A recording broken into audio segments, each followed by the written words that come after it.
A little bit of vegetable preparation, show you how you cut things.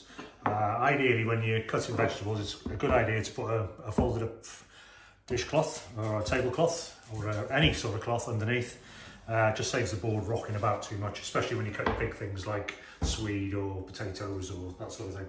Okay, I'm going to start with some peppers. There's all sorts of ways of cutting peppers. I find this is the easiest way. Treat them like a box. So just take each side off.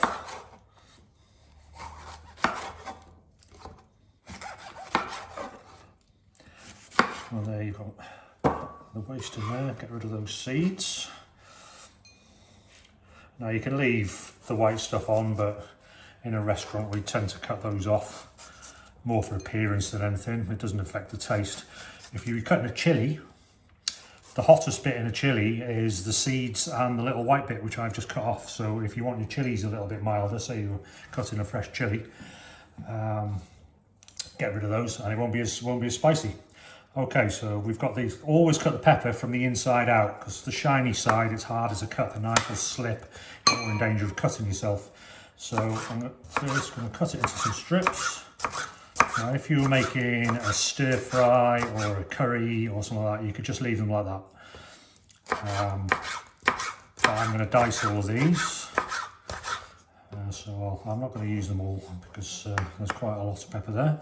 But try and hold them together with your fingers. Notice how my fingers are bent backwards, so you're holding them down and the tips of your fingers are hidden away underneath. And then you put the knife against your knuckles and then you're less likely to cut yourself, and you're holding them still with the tips of your fingers there.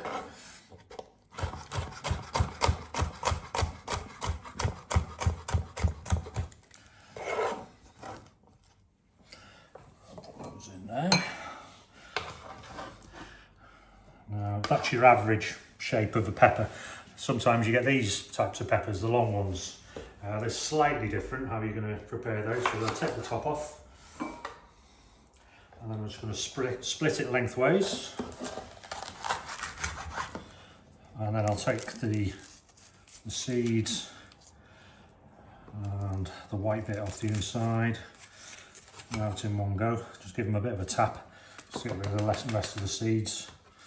I mean, they're not poisonous or anything, pepper seeds. They're just not very nice if you get them in your food. They don't taste of much. And then with these, you're just going to cut them to a similar size to the ones that you've had, the normal size pepper. And again, into strips.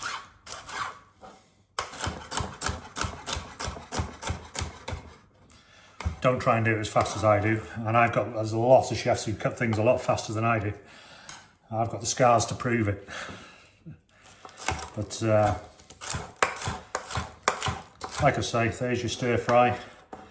And then this, or if you're having a salad or something, or if you wanted them a little bit smaller, so you're making a soup, or like we're going to use these later on to make a sauce,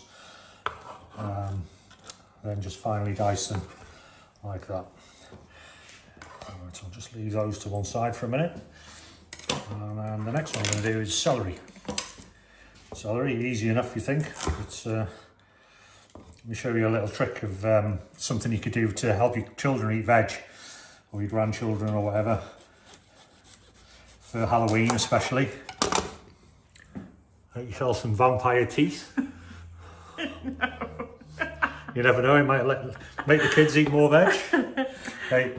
In a restaurant, we tend to peel celery, the knobbly side, the outside side, because this is the string. So a lot of people don't like celery because it's stringy, especially when it's cooked. So if you just peel the first layer off, and that gets rid of all the stringy bits. And then with this, I'm not going to cut it as small as the peppers. I'm just going to split it down the middle. And again, using the backs of your fingers so that you're less likely to cut yourself.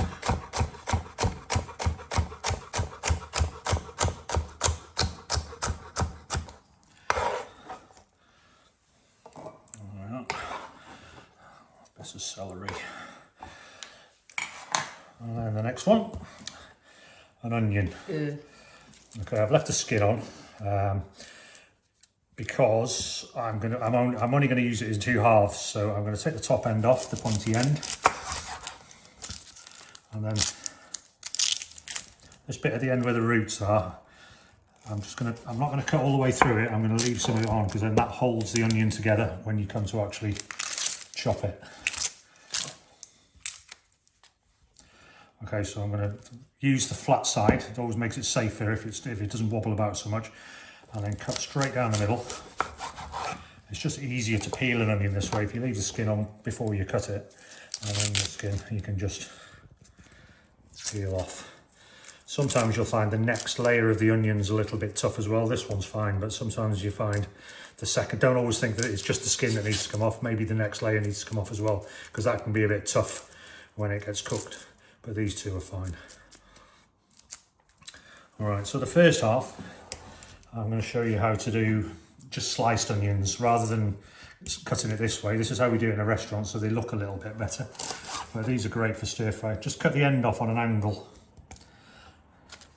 And then start from one side, get to the middle, turn it round, and then you've got your sliced onions like that. Put those in there. And then to dice an onion, you've got the flat side there, so that's holding it nice and steady. Start from one side, don't go all the way through the onion, leave just a little bit towards the end so that it all stays in one piece. All together there, and then go around to the other side, and again with your fingers like this so that you don't cut the tips of your fingers off. I've lost a couple over the years. And there we are, your small diced onions. I'm going to keep those separate there because I'm going to use them for something different to those there. And then another one, which people might think, oh, you use a peeler for that. It'd take you ages to peel a Swede with a peeler. So get hold of it nice and tight, push it down so it doesn't roll around. Cut the bottom end off. And then the same at the other end. Take the top end off. And then you can see the thickness of the skin from the line that runs around the Swede there. Just go inside the line and cut in sort of like a circle, movement as you with a knife. So you sort of cut around the Swede.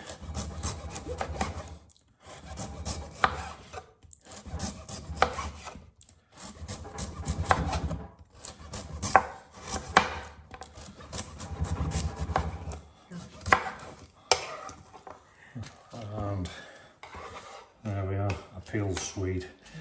I won't show you how to dice this because I'm not going to use it as diced Swede later. I'm going to grate it. So there we go. It's just a few little veg preparation bits for you there.